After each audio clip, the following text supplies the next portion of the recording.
Hey guys, in this video we're going over a 15 to 20 minute low back release routine. We're going to begin by bringing our hands to the opposite foot. I want you to think about hinging the hips backwards as much as you can, and if you find this uncomfortable to begin with, you can bend your knees slightly. Don't worry if you can't quite touch the toes, just aim towards the toes. Your hips should hinge back a little bit while your back is trying to maintain a nice straight line. If you find your back is arching too much, you can bend your hips and your knees more in order to maintain a nice straight back. This can be helpful, but it's not vital. If you do have a tiny bit of a bend in your back, it really doesn't matter. At this point, it's just loosening off to begin with. Moving on, we're going to bring one foot in front of the other and lean towards the ground. Again, don't worry if you don't quite touch the ground or if you need to slightly bend the knees. We're going to try 5 to 10 reps with a flat foot on the ground, and then we're going to bring the heel up and try 5 to 10 reps with the foot up.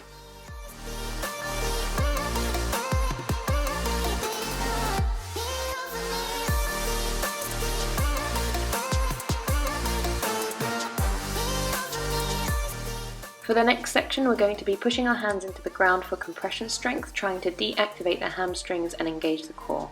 We're just going to be walking forwards, tucking the hips under, squeezing the glutes and getting it into a plank position and walking our way back, and then doing a few pulses pushing into the ground, trying not to be in pain for too long, but trying to get there for at least half a second so that we can get used to that idea of having nice straight legs without pain. Just make sure when you're walking out that you keep your hips nice and high and you tuck the hips under and squeeze the glutes in order not to let the hips go too low and compensate via your lower back. Next step, we're just going to try to touch the toes to the wrists. Don't worry if you can't get all the way there. This is just a really awkward drill for compression strength, but it does work, so give it a shot. If you can't go too far, don't worry. It's just to try to get your nervous system to calm down a little bit and get that compression strength working. If you need more time pushing into the ground and hanging out in this position, go for it. Just respond to how your body feels. Go for as many pushes into the ground as you need.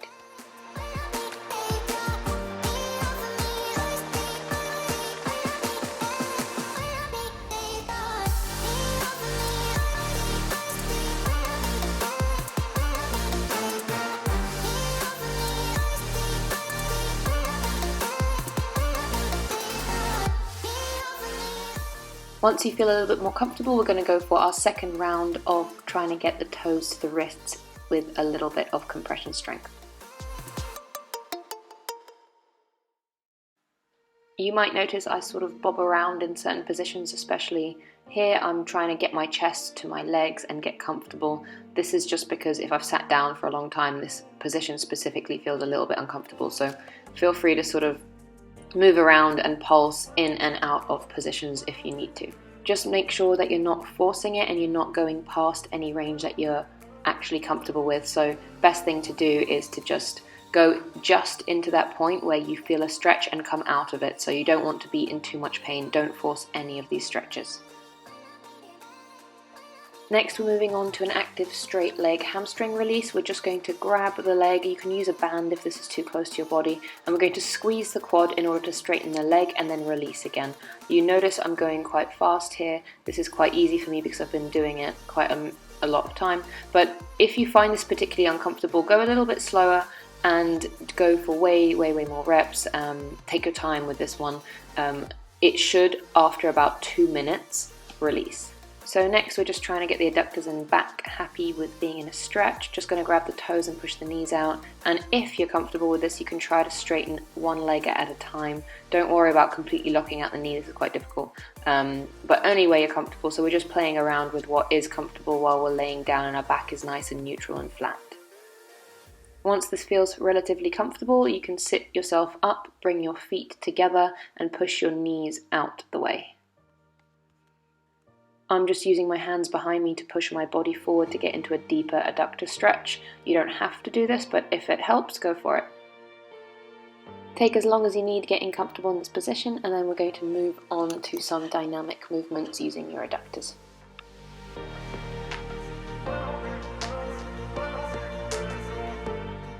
So we're going to bring the arms out in front of us for balance, and then we're going to bring one foot down and bring the knee to the ground in front of us. Your toes are also going to need to bend quite a bit, and remember to squeeze your core and your glute as you bring your knee down the way so that you don't end up hyperextending your back as well.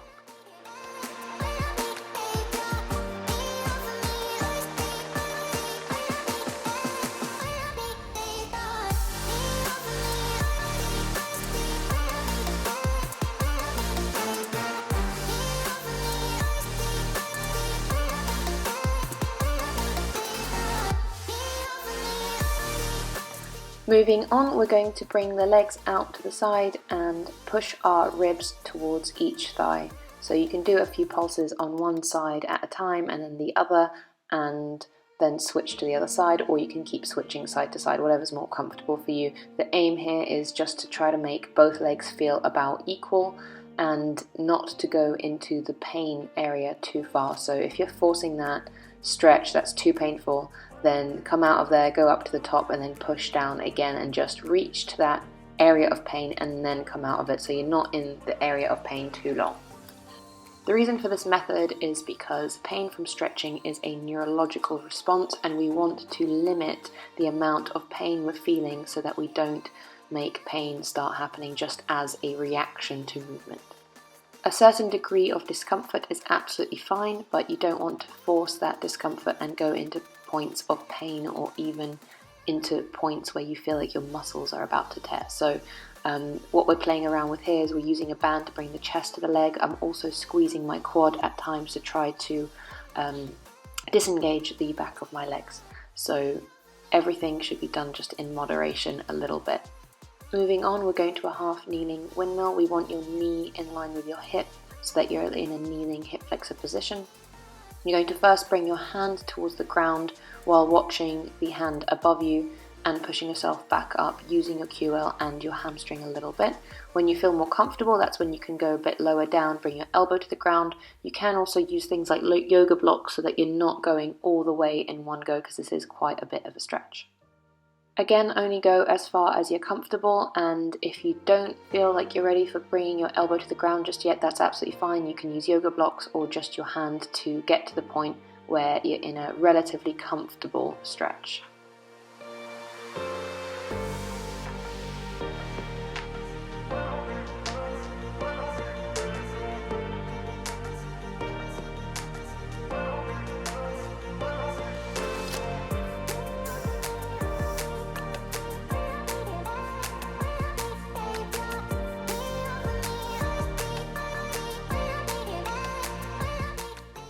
So next we're going to work on the thoracic and work our way up the back a little bit more.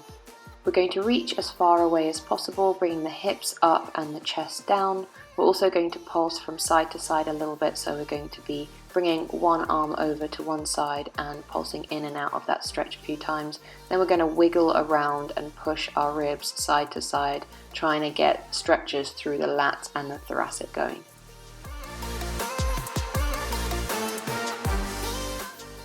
Moving on, we're getting into the quadruped position, and we're going to work on our spinal segmentation, going from the very bottom, snaking our way all the way up to the top of the spine, just imagining the spine is getting closer and closer to the ground. Then we're going to do the reverse, trying to tuck the chin and then bring the spine slowly, vertebrae by vertebrae, all the way up until the hips are tucked.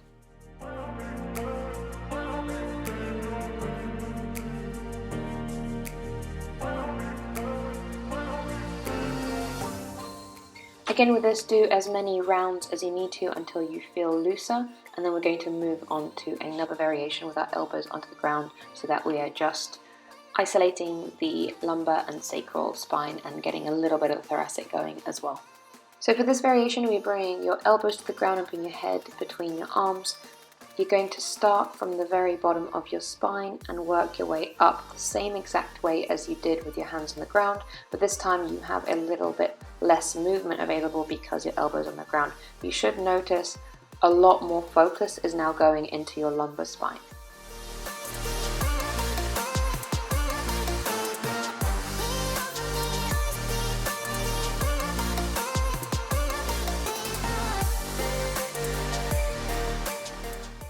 Once you've done as many rounds as you need to start feeling comfortable with this movement, we're going to move on and work on the thoracic a little bit harder. So from here, we're going to just push the chest into the ground. You can go closer to your legs, or you can go further away with your hands, just playing around with where you're comfortable. Again, don't force this one, because chances are if you are sitting at a desk all day and your arms are forward, this part's going to be rather tight. So hips are coming up, chest is going down towards the ground, and you can stay in this position if you feel comfortable, or you can move around in it.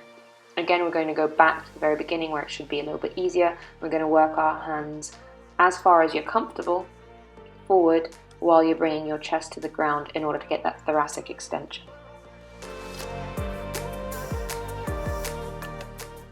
Moving on, we're going to grab a band. You can grab a belt if you don't have a band, and we're going to do cat and camel banded spinal segmentation. So we're going to be focusing on pushing into the band and then allowing the spine to pull into the band a little bit, but all with control and nice and slowly as you work your way up the spine.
So once you've worked your way all the way up the spine, we're going to do a bit of rotation work. So going into the half kneeling position, hands together, we're going to watch our hand as it comes all the way back, focusing on making sure your knee doesn't go in or out from this position.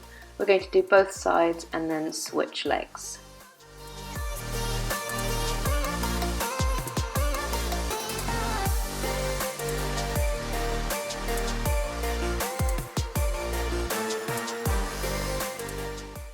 Again, try not to rush this one, and at the end I'm going to be doing a little bit of a hip flexor stretch, just so that my hip flexors are definitely stretched before I do any of the core work that's coming up.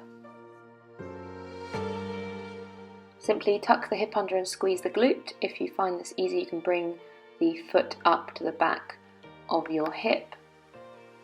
If you find that bringing your foot up is making your hip point down the way and you're starting to arch your back, better to not grab the foot and just keep the foot down onto the ground while you tuck the hips under and squeeze the glutes instead.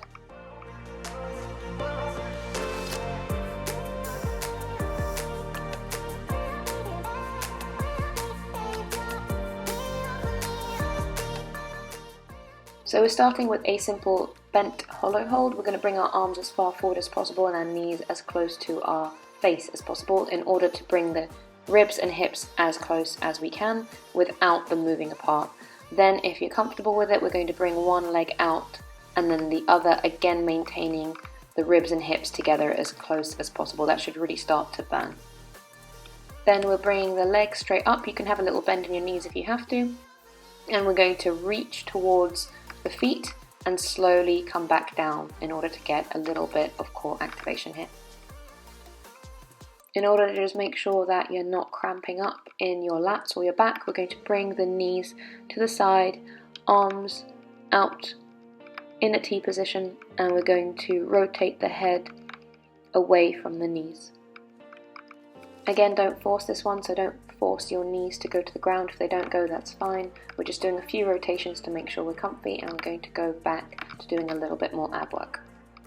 So this next one is actually a method of disengaging back spasms or tight lower back. So you're going to push one leg away from you and pull the other one in as you are really tensing the core. So your arms are doing quite a lot, but your core is doing quite a lot at the same time here. It's a lot to wrap your head around, so don't worry if you have to take your time with this one. I do have a separate tutorial for this movement as well. Again, just a little bit of rotating side to side in order to loosen off, and we're going to move on to some more touching the toes and getting just the top abs kicking in. By now the hip flexors should actually be nice and loose after everything we've been doing, so we're going to bring the feet down and go into a few glute bridges. We want to make sure that you're not hyperextending the lower back when you're doing this, so you're tucking the hips under, squeezing the glutes, and making sure that the lower back is not hyperextended when you get into the bridge. So there should be a nice straight line from your knees, hips to shoulders, and your spine should not be bending too far just under your hips, just above your hips. We're going to do a few rounds here until the hamstrings and glutes kick in, and then we're going to bring the toes up and do the same thing. All the while think of pushing your knees outwards. If you find that hard to get engaged, you can add a band around your knees or your feet to push out the way. At the end we're just going to do a little isometric hold, squeezing the glutes as hard as possible, and then very slowly we're going to make our way back down.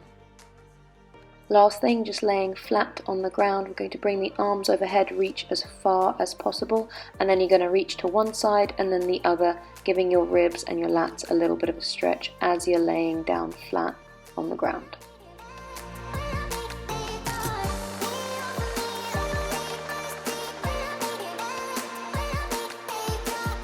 I hope you guys found that useful. If you want a copy of our free ebook, click the link below.